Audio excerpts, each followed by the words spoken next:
Alright, today's video is going to go over how to do stoichiometry using ICE tables. So for those of you all that have never heard of ICE tables before, ICE stands for initial change in end. When we're talking about our initial state of compounds, we have basically our reactants. They're in separate containers, and we look at the number of moles that we have of each one. The change is what happens when we mix them together, and one side will increase, the other side will decrease, and the end is what we will have left over.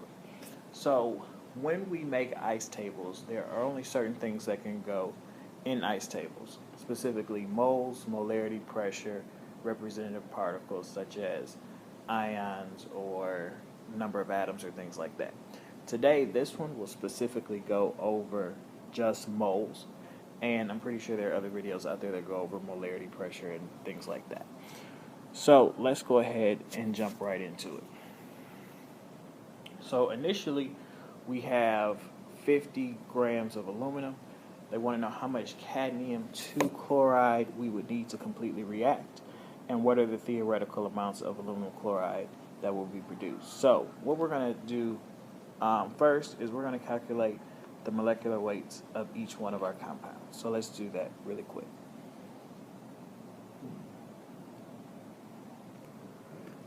Alright, so when we read our question, we're going to pull out some important information.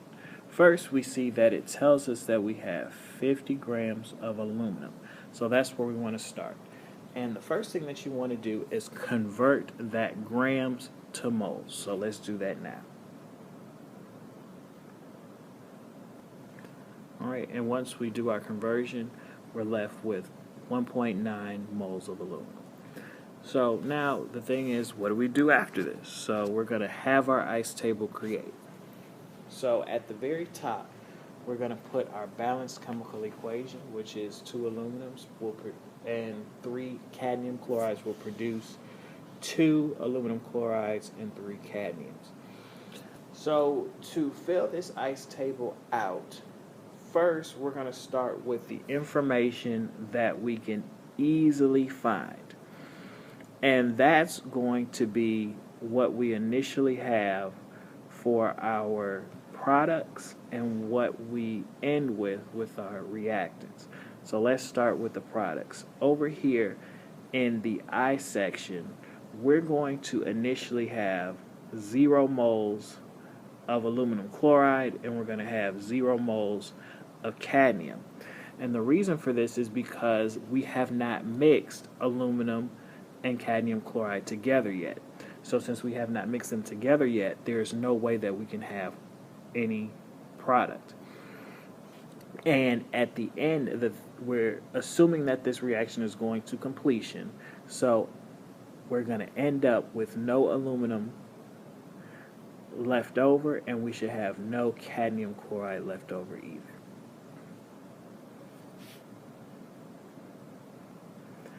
Now, with our change, since we have reactant, that should be used up. So our reactants we would expect to decrease, and we would expect our product to increase. So we're going to put pluses and minuses here to indicate what's going to happen next. So now we're going to go ahead and go back and grab that number that we just calculated out, and that is what we initially started with of aluminum. So we have 1.9 moles of aluminum. Now, in order for me to end with 0, I'm going to have to subtract 1.9 moles. And we filled out the first portion of our ICE table for aluminum. So now we're going to go over here and we're going to fill out this next column. So what I want you to do is you're going to take this number and you are going to multiply it by 3. And then you're going to divide it by the coefficient of 2. And the value that you get for your answer, that's going to go in the column for cadmium chloride. So when we do that, we're going to get that we have 2.9.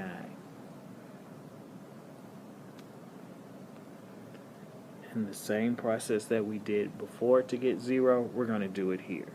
So we're going to have 2.9 in this column. Now, what I usually do is go back to my original number of 1.9, and we're going to do the same thing for aluminum chloride.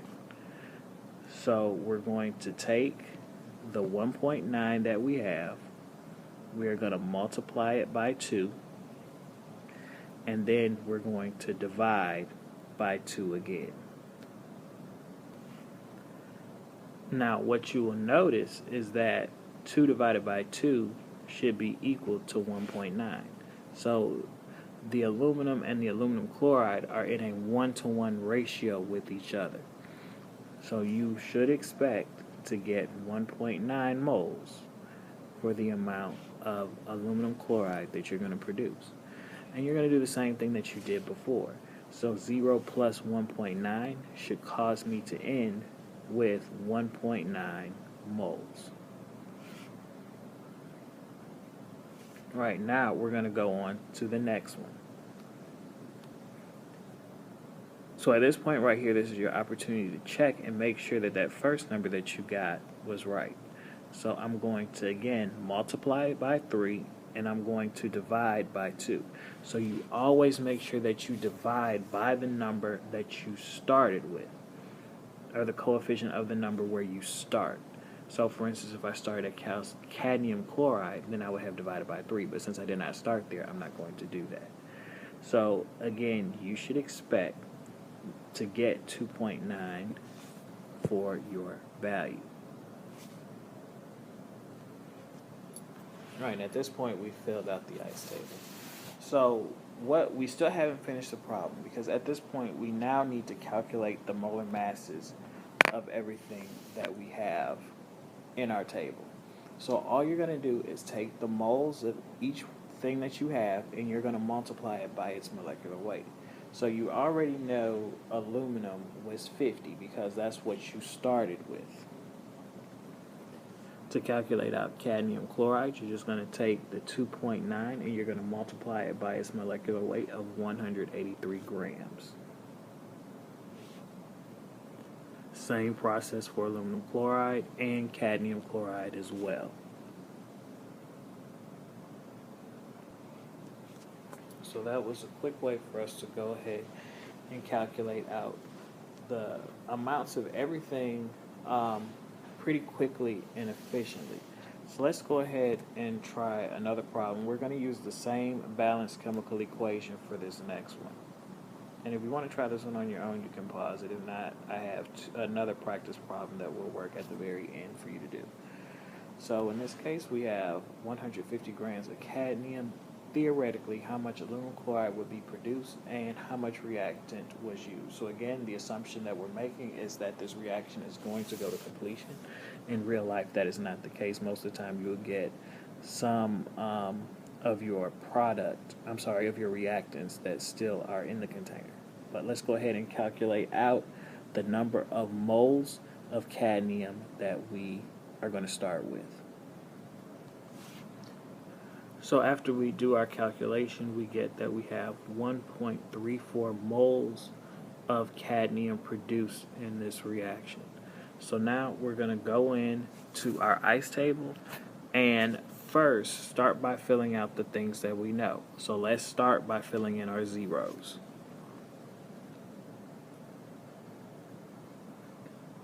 So next, remember, since the reactants are decreasing, we should expect a decrease in reactants, and our products, since they're increasing or being made, we should expect that they are going to increase. So let's go ahead and put those minus and plus signs in.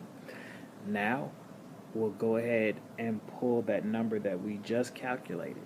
Now, since this is a product, we expect it to end with 1.34 moles of cadmium.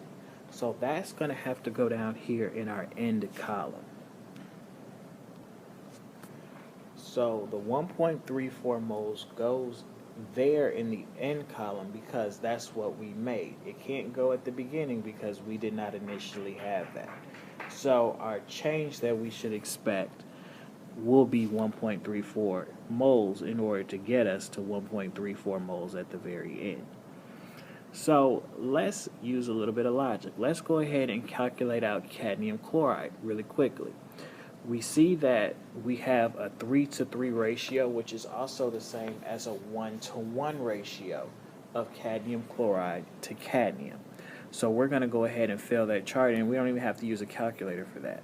We should know that this is 1.34 moles. Again, because we have a 1:1 ratio between those two compounds. So now let's go ahead and fill in the rest of the table. So if we do the same thing that we did before, we're going to take our 1.34, multiply, we're at the column of aluminum chloride. So actually we can go ahead and do both columns at the same time, because if you notice, aluminum chloride and aluminum both have a 1:1 ratio with each other. So you should expect whatever you get for the column of one should be the column of the other. So 1.34 times 2 divided by 3, and those again are the coefficients that I'm looking at up here at the top. So these coefficients right here are what I'm looking at right now. So from there to there, that will give us 0.89. Alright, and there we filled out our ICE table. So let's go ahead and get rid of some of this clutter, and we're going to go ahead and finish it up by calculating out the molecular masses. And again, we're going to do this the same exact way that we did in the last time. You're going to take the number of moles, and then you're going to multiply it by the molecular weight. And we already know that we started with 150 grams of cadmium, so that one's the easiest one to fill out. Alright, and there you go. So let's take a look at another practice problem. And this one, the balanced chemical equation has changed. And this is one that I want you to work out on your own, and then I will show you how to work it out at the very end. So you can pause the video at this point, work through everything, work through the ICE table, and once you finish, come back and I'll go through very quickly on how to finish it up.